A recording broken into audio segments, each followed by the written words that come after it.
Bulletin లో breaking news చూస్తున్నాం. ప్రధాని మోదీ తొలి కేబినెట్ భేటీ ప్రారంభం అయింది. మూడోసారి ప్రభుత్వ ఏర్పాటు తర్వాత తొలిసారి భేటీ అవుతున్నారు కేంద్ర కేబినెట్.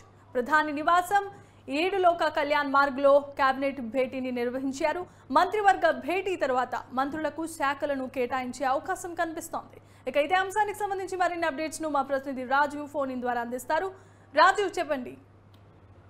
సినిమా 7 లోక్ కళ్యాణ్ మార్గ్ ఢిల్లీలో ఉన్నటువంటి ప్రధానమంత్రి నరేంద్ర మోదీ అధికారిక నివాసంలో కొద్దిసేపటి క్రితమే కేంద్ర కేబినెట్ మీటింగ్ సమావేశం ప్రారంభమైంది.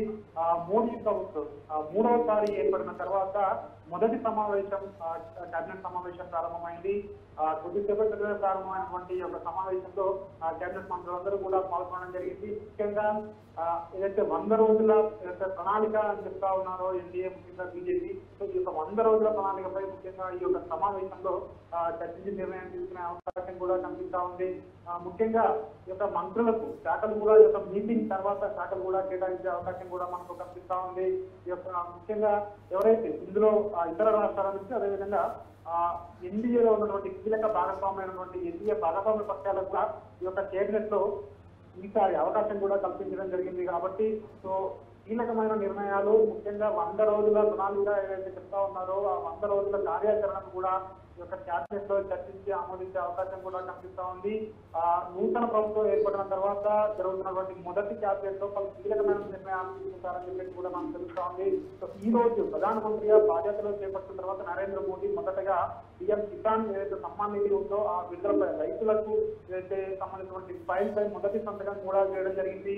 ఈ రోజే సాయంత్రమే ఈ రోజు కేబినెట్ మీటింగ్ కూడా జరుగుతుంది. ముఖ్యంగా 100 రోజుల ప్రణాళికపై అయితే సమావేశంలో చర్చిస్తారని చెప్పేసి కూడా మనకు తెలుస్తా ఉంది. ముఖ్యంగా కేంద్ర మంత్రులకు అభివృద్ధిపై ఎట్లాంటి దిశానిర్దేశం చేస్తారని చెప్పేసి కూడా ఒక ఉత్కంఠ అయితే కొనసాగుతుంది. ముఖ్యంగా ఏ అంశాలను ఒక కేబినెట్ మీటింగ్ లో చర్చిస్తారు, ముఖ్యంగా ఒక ఎన్డీఏ ప్రాధాన్యతలు ఏంటి అని చెప్పేసి కూడా ఈ యొక్క కేబినెట్ మీటింగ్ లో మంత్రులకు దిశానిర్దేశం చేసే అవకాశం కూడా కనిపిస్తా ఉంది. ముఖ్యంగా ప్రజలకు సేవ కావాలని చెప్పేసి కూడా ప్రధానమంత్రి నరేంద్ర మోదీ ఈ యొక్క మంత్రులకు దిశానిర్దేశం చేసే అవకాశం ఉంటుంది. ఎందుకంటే ఎలక్షన్స్ అయిపోయాయి కాబట్టి ఇక ఏదైతే అభివృద్ధి ఉందో అభివృద్ధిని పట్టాలెక్కించాలి, పరుగులు తీయించాలి, ఖచ్చితంగా దేశాన్ని 5వ అతిపెద్ద ఆర్థిక వ్యవస్థగా ఉన్నటువంటి భారత్ ను 3వ ఆర్థిక వ్యవస్థగా తీసుకురావడానికి అభివృద్ధి సంక్షేమ పథకాలపై దృష్టి సారించే విధంగా కూడా ఈ యొక్క కీలకమైన నిర్ణయాలు తీసుకునే అవకాశం కూడా మనకు కనిపిస్తోంది.